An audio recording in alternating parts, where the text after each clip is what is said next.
अस्सलाम वालेकुम दोस्तों, जैसे कि मैं हूं आपका रेहान बलोच और आप देख रहे हैं वीडियोस फॉर के। तो आपने अभी तक मेरा चैनल सब्सक्राइब नहीं किया तो सब्सक्राइब करें और साथ में बेल आइकन को भी जरूर दबाएं, जैसे कि नया वीडियो आपके पास जल्द से जल्द पहुंच चुके हैं। जी हां दोस्तों, पाकिस्तान के सूबे पंजाब के शहर ओकारा का रहायशी 25 साला उस्मान अरशद मक्का मुकर्रमा के सफ़र पर निकल चुका है। जी हां दोस्तों, वैसे तो सुनने में आम सी बात लग रही है, लेकिन दिलचस्प इस वक्त होगी जब उस्मान ने इस सफ़र का आगाज़ ओकारा से पैदल तय करने का फैसला किया। टाइम नौशके से 50 किलोमीटर 6 दिसंबर को मेरा बैग सड़क पर गिर गया, जिसमें ATM, शनाख्ती कार्ड और कुछ रकम समेत पासपोर्ट मौजूद था। दोस्तों, उस्मान पैदल सफ़र कर हज 2023 का फरीज़ा अंजाम दिया चाहता है। दोस्तों, टाइम ऐसे शदीद मुश्किलात अब पेश आ रही हैं जैसे कि उस्मान का वीडियो पैगाम में आम से अपील करते हुए कहा था कि जिसके भी को बैग मिले तो उसे करीबी थाने में जमा करा दे दोस्तों, और अगर कोई इसमें से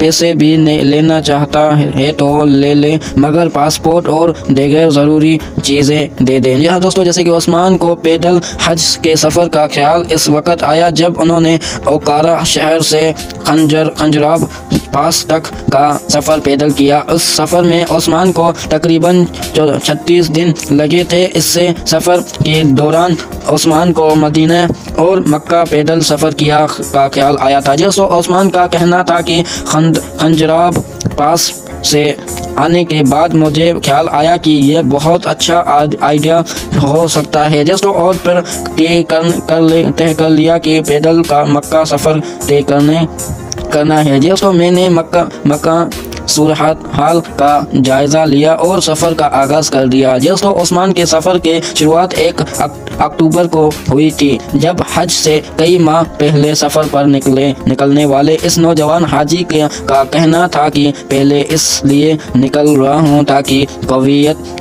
इराक़ और ईरान में मौजूद मजहबी मकामात पर भी हाज़िरी दे सकूँ। दोस्तों, जबकि आखिरी मंजिल हज बैतुल्लाह होगी। उस्मान ने ओकारा से कोयटा के दरमियान खानीवाल, मुल्तान, देरा गाजी के शहरों का सफ़र तय करना है दोस्तों, जबकि इसके बाद इससे ईरान, इराक़, कुवैत से होकर मंजिल मकसूद तक पहुँचना था दोस्तों। लेकिन बगैर मुमालिकत में दाखिले के लिए उस्मान को वज़ीरा हासिल करना ज़रूरी है दोस्तों, जिसके लिए वज़ारत ख़ारजा के जानब से 45 से 50 दिनों का वक्त दिया गया है। उस्मान पर उम्मीद है कि उससे वीज़ा मिल जाएगा और 2023 का हज करके रहेगा। जी हाँ दोस्तों, जैसे कि दिलचस्प बात यह भी है कि उस्मान दौरान सफ़र रास्ते में मिलने वाले शहरियों के जानब से की जाने वाले मेहमान नवाज़ी पर